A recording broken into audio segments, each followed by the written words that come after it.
नमस्कार। न्याय धर्म सभा के इस रविवारी फेसबुक लाइव कार्यक्रम में आप सभी का बहुत बहुत स्वागत है। कार्यक्रम के लिए आज का प्रश्न जबलपुर से बंधु जी ने पूछा है। आप लिखते हैं, गुरुजी सादर चरण स्पर्श। गुरुजी, कई विचारकों, तथाकथित दार्शनिकों और कलाकारों के द्वारा जीवन की परिभाषा दी गई है।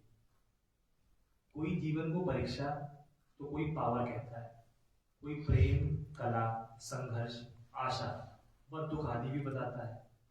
क्या जीवन के विषय में इनमें से एक भी बात सही है? वास्तव में जीवन क्या है? इस रहस्य को उद्घाटित करने की कृपा करें। आदरणीय गुरु जी। स्वागत है। प्रश्न अच्छा है और जीवन को लेके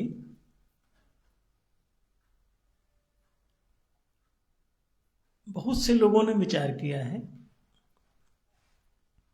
और अपनी अपनी समस्या, अपनी अपनी इच्छा, अपनी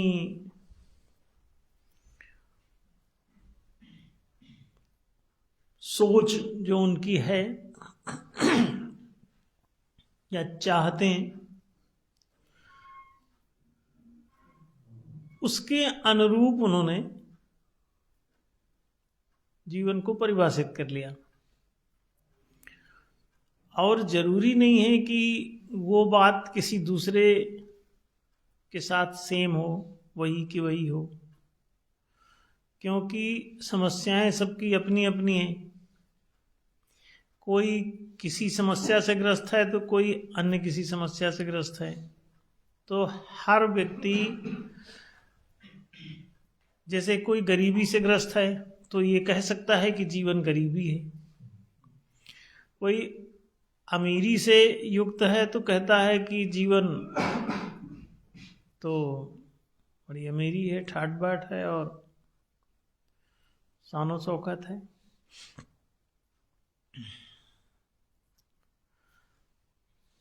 कोई सुख सुविधाओं से युक्त है तो वो सोचेगा कि जीवन जो है बड़ी सुखद चीज है, बड़ी अच्छी चीज है। लेकिन उसका ये विचार बदल सकता है। मान लीजिए कि उसका एक्सीडेंट हो गया, उसके हाथ पांव टूट गए, थोड़ी देर बाद जीवन की परिभाषा वो बदल लेगा या बदलनी पड़ जाएगी उसको। तो एक आदमी जो बीमारी से जूझ रहा है तो कहेगा, और फिर भी टिका हुआ है, मर नहीं रहा है, तो कहेगा जीवन आशा है। क्योंकि आशा लिए ही वो पड़ा है कि ना कहो ठीक हो जाऊं। ऐसी आशा की सोच वालों ने ही पिरामिड बना लिया था कि ना कहो जिंदे हो जाएं वापस। तो पिरामिड में अपना मम्मी बना के रख दो, ताकि अगर कोई विधा ऐसी विकसित हो जाए, भविष्य में विज्ञान कोई ऐसी साइंस तरक्की कर जाए तो ना कहो जिंदा कर दे, तो वो फिर से बेचारे जिंदा हो लेंगे। फिर 2-4-10 आदमी को नए ढंग से सता लेंगे, नए ढंग से गुलाम बना लेंगे। तो मिस्र के तमाम राजाओं महाराजाओं ने अपने बड़े बड़े पिरामिड बना डाले और वो प्रायः कब्रें ही हैं और उसके भीतर उन्होंने अपनी लाशों को ममीफाई करके रखा हुआ है। बहुत सी देखी गई खोज खाज उसमें हुई तो वही सब निकला है, और बाकी कोई बहुत उसमें अब तक किसी रिसर्च में अन्य कोई उद्देश्य वैज्ञानिकों को नहीं दिखाई दिया। तो स्पष्ट है कि लोग इसी आशा में, इसी विश्वास में जो जी रहे हैं, तो कहेंगे जीवन एक आशा है, जीवन एक विश्वास है, जीवन एक।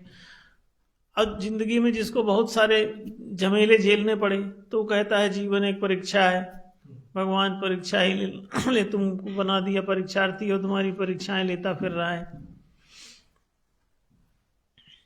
तो किसने क्या झेला जिंदगी में, क्या जिया अपने को, वैसा जीवन को उसने अपने दर्द, अपनी पीड़ा, अपनी अनुभूति जो भी उसकी रही उसके अनुसार उसने जीवन की व्याख्या कर डाली।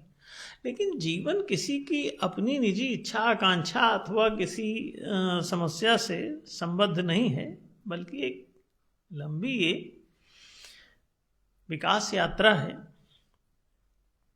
और इस जगत को अगर देखें तो पूरा संसार एक चेतना की प्रवाहमान यात्रा है।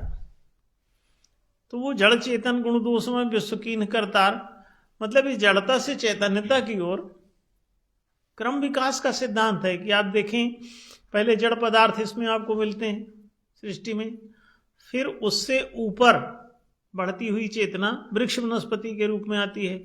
तो जो मिट्टी, पत्थर, धातुओं इत्यादि से ज़्यादा सचेतन दिखाई देते हैं वृक्ष वनस्पति, क्योंकि उनमें थोड़ा बहुत विकास वृद्धि दिखाई भी देती है। पत्ते निकल रहे हैं, डालियाँ निकल रही हैं, फल फूल दिख रहे हैं, तो उनमें कुछ हलचल दिखाई देती है कि हाँ चैतन्यता थोड़ी सी अधिक है उनकी मात्रा में अनुपातिक दृष्टि से। और फिर आगे देखें तो वृक्ष वनस्पति से ज़्यादा सक्रिय पशु पक्षी हैं, जीव जंतु, तो वे कहीं अधिक सचेतन दिखाई देते हैं पेड़ पौधों से। फिर और आगे देखें तो मनुष्य उनसे भी ज़्यादा सचेतन नजर आता है। तो एक जड़ वस्तुओं से लेके वृक्ष वनस्पति होते हुए पशु पक्षी और मनुष्य तक ये पहुंच जाता है। तो सृष्टि में सामान्य ही देखो तो ये जीवन ही एक्चुअली जड़ पदार्थ से लेके और मानवीय जैविक दशा तक पहुंचता दिखाई देता है। तो इसको किसी अपनी पीड़ा निजी से नहीं देखो, बल्कि जीवन को पूरी उसकी समग्रता में देखो। तो सृष्टि जो है आपको एक जीवन यात्रा जैसी दिखेगी कि जीवन चलता चला आ रहा है और वो जड़ वस्तुएं भी गायब नहीं हुई। अभी आपकी हड्डी मांस मज्जे के रूप में अभी भी आपके शरीर में भी वो जड़ वस्तुएं मौजूद हैं। कैल्शियम ही है हड्डियां। तो जो जड़ पदार्थ हैं मिट्टी पत्थर आदि, वो भी सब कैल्शियम ही है। वही जम रहा है, कैल्शियम जम जम के वो कहीं पत्थर हुआ जा रहा है तो और पुराना पड़ के वही मिट्टी हो जाता है। तो वही चीज है जो चढ़ती चली आ रही है। जड़ वस्तुएं ही लगातार ये चेतन होती सी चली आ रही हैं। तो जड़ से चेतन की ओर यात्रा को आप एक जीवन यात्रा कह सकते हो कि एक लंबे में अपनी निजी जिंदगी की ही व्याख्या मत करो, क्योंकि तुम्हारे साथ जीवन अन्य भी तो बह रहे हैं। आप पशु पक्षियों का भी सोच लो, वो भी तो जीव हैं। कितने लाखों जीव जंतु, करोड़ों हो सकते हैं। लोग कहते भी हैं कि 84 लाख योनियां हैं जीवों की। तो वैज्ञानिक भी कुछ 8-10 लाख तो गिनी डाले हैं। तो इससे पता लगता है कि जीवन केवल मनुष्य का ही नहीं है कि केवल अल्बर्ट आइंस्टीन का है जो कह रहे हैं कि लाइफ इज नॉलेज। तो चूंकि वो पढ़ने लिखने में बिजी रहते थे तो कहीं जिंदगी का उद्देश्य क्या है, कहीं बस पढ़ो लिखो और नॉलेज जानने की चेष्टा करो। इधर उधर चीजें टकमक क्या हो रहा है, इधर का कण किधर गया, उधर का कण किधर गया, इधर कितना माइनस हो गया, उधर कितना प्लस हो गया। ये इतना ही एक वैज्ञानिक क्या कहेगा कि जीवन एक रिसर्च है, प्रतिपल तुम कुछ जानने का प्रयास करते रहो, यही जीवन है। वैसा करें, लेकिन उनको ये समझ में नहीं आता कि कोई ऐसा है जो सब जानता ही हो। ऐसा भी तो कोई जीवन हो सकता है। भारत में तो तमाम कहीं रहेंगी भगवान तो सर्वज्ञ ही है। कृष्ण भगवान जैसा करेक्टर यहाँ प्रतिपादित है, राम जैसा करेक्टर प्रतिपादित है, तो वो क्या करें? वो जानने के वो फिर जिंदे न रहे तो, क्योंकि अगर तुम सब जानते हुए तो इसका मतलब अब क्या करें फिर? अगर लाइफ इज नॉलेज, तो नॉलेज अब वो मान लो पढ़े लिखे टाइप के हैं, तो अब वो जिंदे न रहे। जीवन खत्म उनका। तो वो एक तरफा व्याख्या है। जी। तो आइंस्टीन भी मतलब देखो, बुद्धिमान आदमी का ये मतलब नहीं है कि पूर्ण आदमी है। बुद्धि सेकेंड डायमेंशन का एक पक्ष है, सेकेंड डायमेंशन। उसके पहले फर्स्ट डायमेंशन फिजिकल है, पूरा भौतिक।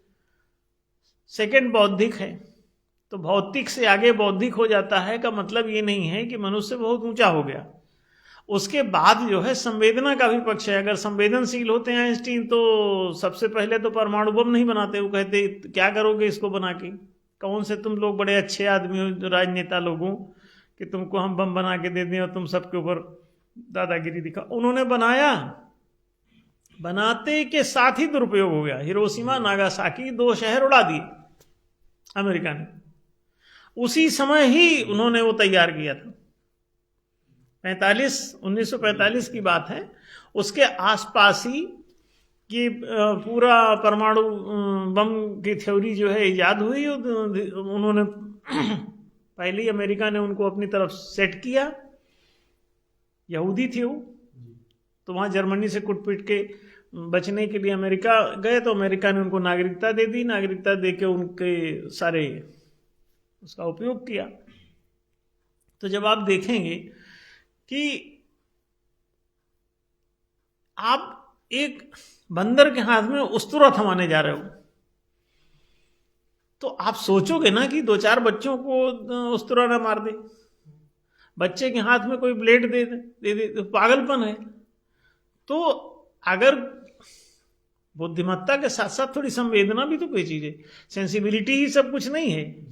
कि आइंस्टीन बहुत बड़े एक समग्र उनकी बात कह दी है तो बहुत मतलब फाइनल, तो ऐसा कुछ नहीं। ये वैज्ञानिक भी एक मानसिक आदमी है। तो अब कोई भी जो बुद्धि तेज है जिसकी वो थोड़ा बहुत रिसर्चिंग होता ही है तो वैज्ञानिक बन जाता है। आज के भी जो थोड़े से मानसिक खुराफाती हैं सब साइंस का कुछ ना कुछ, फिजिक्स केमिस्ट्री मैथ्स में बिजी, कंप्यूटरोलॉजी में बिजी, कुछ ना कुछ कर ही रहे हैं, कुछ इंजीनियरिंग में घुसे हुए हैं। तो वो नॉलेज है केवल लाइफ नहीं, लाइफ थोड़ा सा बड़ा मामला है, बड़ा विजन है। थोड़ा ज़्यादा सोचो, ज़्यादा देखो, दूर तक देखो। अगर तुम कोई छोटा सा कोई सुराख से झांको और लाइफ की व्याख्या करो, तो तुमसे कोई पूछे कि ये जगत में देखो जो जीवन बह रहा है यहाँ इसमें क्या दिख रहा है, तो उन्होंने देखा कि एक वहाँ पे क्रिकेट की गेंद दिख रही, एक छोटा सा सुराख है उससे झांका। तो उन्होंने कहा जीवन जगत माने क्रिकेट की गेंद, क्योंकि वही पर दिख रहा है, छेद छोटा है। अगर किसी को वहीं पे और बड़ा छेद कर दिया जाए तो उसमें पेड़ पौधे भी दिखने लग जाएंगे, बल्कि क्रिकेट का पूरा मैदान ही दिखने लग जाएगा, है ना। तो गेंद की जगह पूरा क्रिकेट का मैदान। अब क्रिकेट की गेंद से बढ़ गया मामला, थोड़ा बड़ा सुराख से देखा। तो विजन कितना है तुम्हारा, फोकस कितना बड़ा है, छोटा फोकस से देख रहे हो कि बड़ा फोकस से देख रहे हो। एक जरा विहंगम ब्रह्मांड का कास्मस की दृष्टि से देखो, आप कास्मिक दृष्टिकोण रखो। तो ब्राह्मी दृष्टिकोण क्या है, वो इसको समग्रता में देखेगा जीवन को। तो जब वो समग्रता में देखेगा तो वो यही कहेगा कि जीवन एक समग्र विकास यात्रा है और ये जीवन जड़ से चेतन की ओर दौड़ा चला जा रहा है। अस्तो मां सदगमय, तमसो मां ज्योतिर्गमय, मृत्यु और मां अमृतम गमय। मृत्यु माने जड़ता और अमृत माने चैतन्यता। तो मृत्यु और मां अमृतम गमय कि तुम इस जड़ता से चैतन्यता की ओर बढ़ते चले जाओ। ये जगत एक करंट है, एक प्रवाह है, एक धारा है। संसार एक सरिता की तरह बह रहा है। तो सरित का प्रवाह जो है वो एक किसी विशेष जगह से किसी विशेष जगह तक जा रही है, और वो जगह फर्ज करो कि चक्राकार हो, तो वो ऐसे घूमेगा। अब ऐसा भी नहीं है कि ये जड़ से चेतन की ओर जा रहा है तो चेतन से जड़ की ओर नहीं आया होगा। इसके पहले का भी एक पक्ष है, क्या कि आत्मना प्राणो अजायत, वो जो सबसे पहली जो आत्म तत्व है, माने परमात्म तत्व है, जो ब्रह्म तत्व है, उससे क्या होता है कि प्राण ऊर्जा उत्सर्जित होती है। तो ये एक सारा ब्रह्मांड एक स्पेस है, इस स्पेस से एनर्जी का प्रस्फुटन होता ही है। तो नाभिक में इलेक्ट्रॉन चक्कर काट रहे हैं, हाँ, ये बात तो विज्ञान ने भी खोज ली, क्योंकि यहाँ आणविक थ्योरी की ही देन है कि उन्होंने जब अणु परमाणु का विश्लेषण किया तो देखा कि उसमें एक नाभिक भी होता है। तो प्रत्येक कण का अपना नाभिक है, और उस नाभिक के भीतर एक छोटा सा आंगन जैसा नाभिक समझ लो, कि जैसे एक बड़ा मकान हो कोई, तो उसके भीतर एक आंगन हो, छोटा सा स्पेस हो, जैसे कि एक गेंद के भीतर या एक गुब्बारे के भीतर कोई स्पेस है, खाली जगह। उस खाली जगह से ऊर्जा का उत्फुरण होता है, और ये सहज उत्फुरण है, ऐसा नहीं कि इसके लिए कोई विशेष एफर्ट है। ये जैसे कि आपके भीतर से हंसी का उत्फुरण हो, आनंद का उत्फुरण हो, तो उसी तरह से उस परमात्मा के आनंद के रूप में ये चिन्मय तरंगें कुछ उठती हैं, वैसे ही जैसे कि समुद्र में से तरंगे उठती हैं, लहरें जो चलती हैं तो आपको दिखाई देती हैं।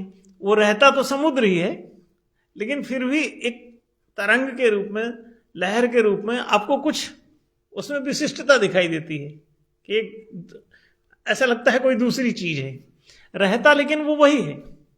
तो प्राण जो है वो परमात्मा की तरंग कह लो, या परमात्मा ही तरंगायित हो रहा है, जैसे समुद्र तरंगायित होता है।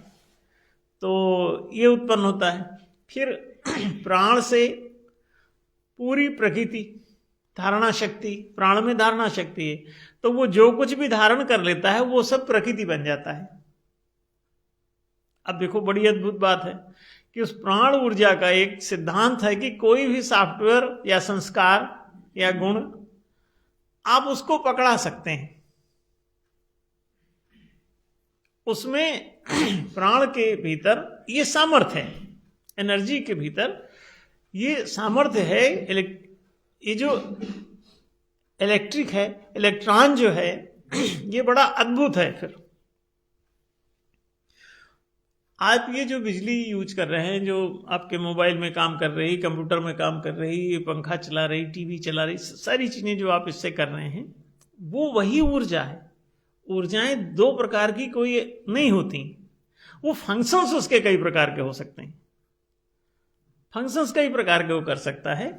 उसमें सृजन पालन संहार की क्षमता भी हो सकती है कि विद्युत ही कोई चीज रच भी देती है, और विद्युत ही तुम्हारा पालन कर सकती है कि तुमको पंखा चला के बढ़िया अच्छी सुविधा भी दे सकती है, और तुम्हारा पंप चला के तुमको सिंचाई भी करवा सकती है ना। ये पालन कर्म है उसका। अच्छा, अगर कहीं लग जाए नंगे हाथ से तो तुम्हारा संहार भी कर सकती है। तो ऊर्जा में अगर आप देखें तो इसमें ब्रह्मा विष्णु महेश के सृजन पालन संहार के गुण भी आपको मिल जाएंगे। तो एनर्जी इन तीन फॉर्मेट में तीनों प्रकार के कामों को करती रहती। इसी तरह अन्य भी उसके कई यूज हो सकते हैं। तो आप समझते हैं कि परमात्मा से प्राण का प्रवाह, और फिर प्राण से प्रकृति का उत्फुरण, माने संस्कार बन जाते हैं। और संस्कार जो प्राण में बैठ जाते हैं प्राण या व्रत के रूप में, तो वही प्रकृति हो जाते हैं।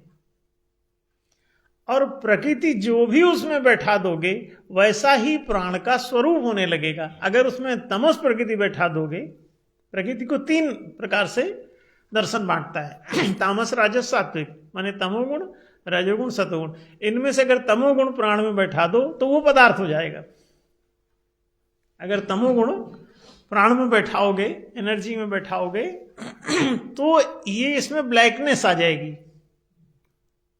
कालापन आ जाएगा, शिथिलीकरण, ऊर्जा का शिथिलीकरण हो जाएगा। तो हमेशा ध्यान रखो कि सक्रिय ऊर्जा ही प्राण है, एनर्जी है, और निष्क्रिय ऊर्जा ही पदार्थ है। इसको इस सरल भाषा में आप ऐसा समझ सकते हैं।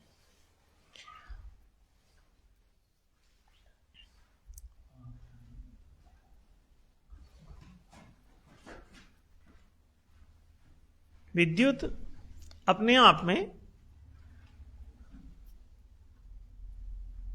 देखें कितनी प्रभावित होती है विद्युत, कि उसी की चर्चा कर रहे हैं हम लोग, और खुद विलुप्त हो गई।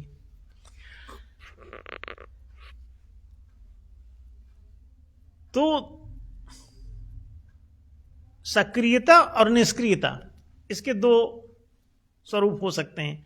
तो तामस और सात्विक, अब इन दोनों के संयुक्त एक गुण धर्म को रजोगुण कहते हैं। तो इनमें से तुम कोई भी गुण धारणा उसकी करवा दो तो उसका वैसा स्वरूप हो जाता है। तो ये बड़ा अद्भुत है कि परमात्मा से प्राण और प्राण से प्रकृति और प्रकृति से पदार्थ, तो एक ये भी यात्रा है। तो परमात्मा एक सचेतन तत्व है जिसने प्राण ऊर्जा को अपनी सोच समझ से, अपनी स्वयं की चाहत से ही उसने ऐसा चाहा कि ऐसा हो। वो चुपचाप रहना क्यों पसंद करेगा जिसके अंदर बहुत सारी सामर्थ्य हो? तो उस सामर्थ्य को व्यक्त करना चाहेगा। तो अपनी सामर्थ्य को ही परमात्मा ने प्राण के रूप में व्यक्त किया। तो प्राण ऊर्जा ही है, ऊर्जा को ही आप क्षमता कह सकते हो, ऊर्जा को सामर्थ्य कह सकते हो, पावर कह सकते हो, उसकी शक्ति कह सकते हो। तो प्राण ऊर्जा परमात्मा से निकलती है। तो सचेतन जो है वो धीरे धीरे धीरे धीरे आगे बढ़ रहा है, सचेतन से जड़ता की ओर पदार्थ तक जा रहा है। परमात्मा से प्राण, प्राण से प्रकृति, प्रकृति ने तमस ओढ़ करके पदार्थ बना लिया। तो ये चीजें चेतन से ही जड़ की तरफ गया, और फिर जब जड़ वस्तुएं संसार में आई तो जड़ से चेतन की ओर भी ये जा रहा है। ये बड़ा अद्भुत है। ये 22 वर्षा ऐसा हो रहा है कि इधर से ऐसा आया और उसके विपरीत फिर चल पड़ा, जड़ से चेतन की ओर। जड़ पदार्थ, वृक्ष वनस्पति, पशु पक्षी, फिर मनुष्य। तो अब आप देखिए ये कितना गंभीर मामला है। जब आप इसको अनुभव कर लेते हैं तो ये 7 मंजिला इसमें एक मकान आपको दिखाई देगा कि ये 7 स्टोरीड बिल्डिंग जैसी है। और फिर मनुष्यों में ये वापस चालू हो जाता है। उसमें मनुष्य में शारीरिक दशा, फिर मानसिक दशा, फिर भावनात्मक दशा, फिर चेतनात्मक दशा, ये फिर नई स्टोरी चालू हो गई उसकी। तो जब आप इसे विश्लेषण करके देखते हो तब पता चलता है कि ये तो जैसे पुराने भारतीय दर्शन ने 14 लोकों की चर्चा की, तो उसी तरह से ये 14 एक स्टेप समझ लो कि ऐसी सर्किल कोई बना दो, उसमें ऐसा घूमे तो यहां से चलता है वहीं पहुंच जाएगा 14 कदम चल के, ऐसा समझ लो। अब ये बड़ा गंभीर है मामला। जब इसकी पूरी समग्रता में जीवन को देखोगे, संसार को देखो, तो जीवन और संसार वास्तव में दो नहीं है। कोई सोचे कि जीवन अलग है संसार अलग है, नहीं नहीं, ये जीवन का ही प्रवाह है संसार, जीवन धारा ही बह रही है। तो इसको पूरी समग्रता में, दार्शनिक समग्रता में आपको इसे देखना होगा, तब आप इससे लाभान्वित होंगे, तब आप इसका उपयोग भी कर पाएंगे।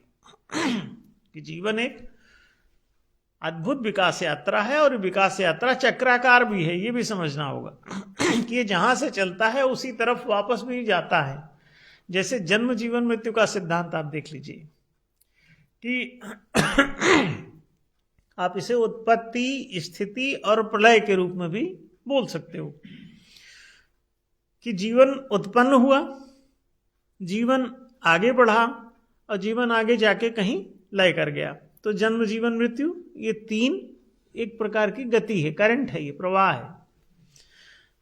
तो प्योर किसी जीव के बारे में भी अगर आप इसे देखें तो वो भी एक करंट की तरह ही बह रहा है, जन्म, जीवन, मृत्यु के एक चक्राकार गति में। और फिर अगर मृत्यु हुई है तो भगवत गीता तो यहां तक भी कहती है कि जिसका जन्म हुआ है तो उसकी मृत्यु भी अपने आप निश्चित है, क्योंकि वो एक निश्चित समय के बाद ही देश काल और परिस्थितियों से सब बंधा हुआ है। देश काल कारण इसमें सक्रिय हैं, तो माने स्थान समय कारण। तो ये तीनों डायमेंशन ऐसे चक्राकार घूमते रहेंगे। और अगर मृत्यु हुई है तो जन्म सुनिश्चित है। तो गीता में एक श्लोक है कि वो जन्म को निश्चित मानता है, तो आगे कहता है जीवन होता हुआ लास्ट में ये लय भी करेगा। अगर कोई उदय हुआ है, सूर्योदय हुआ तो सूर्यास्त भी होगा, और सूर्यास्त हुआ है तो सुबह को सूरज फिर इधर उग जाता है पूरब की ओर। तो सूरज का उगना, चलना और आगे जाके सूर्य का अस्त हो जाना, और पुनः अगले दिन सुबह फिर सूरज दिखाई देता है कि ये तो फिर से उदय हो गया। तो ये चक्राकार गति है। तो जीवन को अगर इस छोटी सी परिभाषा से आप समझ सकेंगे तो जीवन एक विकास यात्रा है और या प्रवाह है, और वो चक्राकार भी है कि उसकी कई स्थितियां, कई पड़ावों से होता हुआ भी वो चक्रवत घूमता रहता है। तो इसीलिए इसको आप जीवन चक्र भी कह सकते हो। मनुष्य भी उस जीवन चक्र में जी रहा है। तो थोड़ी सी समग्रता में इसे समझना होगा। और दार्शनिक दृष्टिकोण से आप अभी पूरी दुनिया में जो आपसे सबसे बड़ी, आपसे मतलब पूरी दुनिया से जो गलती हो रही है वो ये हो रही है कि इसका मनोवैज्ञानिक विश्लेषण कर रहा है वो। सब प्रश्न के उत्तर मनोवैज्ञानिक दिए जा रहे हैं। अब मनोविज्ञान ही सब कुछ हो गया है, क्योंकि जब आप सत्य और असत्य की व्याख्या नहीं करेंगे, सही और गलत पर आधारित विचार नहीं करेंगे, तो आप उलझी हुई बातें करेंगे, और उलझी हुई बातें करना मनोविज्ञान है। जैसे कि एक आदमी कहता है कि इधर से 6 दिखाई देता है, उधर से 9 दिखाई देता है। सबके अपने अपने दृष्टिकोण हैं, तो ये अपना अपना दृष्टिकोण नहीं है। दरअसल हम कहते हैं कि इधर से 6 ही का चित्र दिखता है, उधर से 9 का ही दिखता है। तो दृष्टिकोण अलग नहीं है। इसी आदमी को उस तरफ, इसी दृष्टिकोण वाले को उस तरफ खड़ा कर दें तो उधर से इसका दृष्टिकोण भी 9 का ही होगा। तो इसका मतलब ये व्यक्ति, एक व्यक्ति का दूसरे व्यक्ति से जो डिफरेंट दृष्टिकोण की बात कही गई थी वो एक मनोवैज्ञानिक धोखा था, वो एक फरेब था, झूठ था, वो कूटनैतिक दांवपेच था। आपको भ्रमित करने का एक उसने षड्यंत्र रचा था, वो बदमाशी है। तो मनोवैज्ञानिक उत्तर जितने भी दिए गए जीवन को लेके, वो सारे के सारे जितने भी इसमें गिनाए गए कि किसी ने कहा कि जीवन दुख है, किसी ने कहा, बुद्ध ने कहा जीवन दुख है। अब कितना पागलपन है इसके पीछे। जीवन दुख का मतलब क्या है? दुख तो मृत्यु होता है, और मृत्यु पर ही दुख का कोई संबंध है, दर्द से संबंधित है मृत्यु का। तो दुख दर्द जो है वो मृत्यु हो सकता है, जीवन कैसे हो सकता है? लेकिन बुद्ध ने भी इसे कह दिया, हो सकता है कि उनको मृत्यु सताती रही हो। कहते भी हैं लोग कि उनको मृत्यु ने दिक्कत में डाला था। तो जिसकी जो दिक्कत है, समस्या है, परेशानी है, उसी शब्द से वो जीवन की व्याख्या कर लेता है। तो ये तो उसकी मानसिक पीड़ा है, और उत्तर फिर इसका वो मनोवैज्ञानिक होगा। ये दार्शनिक दृष्टिकोण नहीं। दार्शनिक दृष्टिकोण तो विजनरी पावर, फोकस बड़ा होगा, कास्मिक होगा, और आप बहुत बड़े पैमाने पर आप जीवन को देख पाओगे। तब इसकी महिमा को जानोगे, तब इसमें तुमको मतलब कुछ लगेगा भी कि जीवन यानी आहा कोई बड़ी चीज है भाई। आहा, केवल होप नहीं, केवल विश्वास नहीं, केवल कि ईसाइयों ने कहा कि जीवन विश्वास है, जीसस पर विश्वास करोगे वो तुम्हारा उद्धारक है, अब बस तुम्हारी जिंदगी खत्म। किसी ने कहा जीवन नाले मतलब पढ़ो लिखो यही जीवन है। नहीं नहीं नहीं, उछलो कूदो, खेल कूद जीवन में शामिल ना होगा। अरे कबड्डी है, क्रिकेट है, कुछ तो खेलो, फुटबॉल खेलो, हॉकी खेलो, बैडमिंटन खेलो, कैरम खेलो, कम है खेल और विकसित कर लो, कम है ना। तो जीवन को क्रीड़ा की दृष्टि से भी देखो, जीवन को तुम जितने दृष्टिकोण से, जितने प्रकार से तुम व्याख्या करना चाहो, हर चीज में फिट हो जाएगा वो। तो जब तुम समग्रता से बोलोगे तो वो तो एक चीज क्यों बोलोगे, तो एकांगी व्याख्या हो जाएगी उसकी। तो ऐसा नहीं, जीवन एक समग्र विकास यात्रा है जो जड़ से चेतन की ओर अथवा चेतन से जड़ की ओर होकर के फिर जड़ से चेतन की ओर गतिशील है, तो चक्राकार भी है। अब आशा है कि ये बात स्पष्ट हुई होगी। सम्यक जी।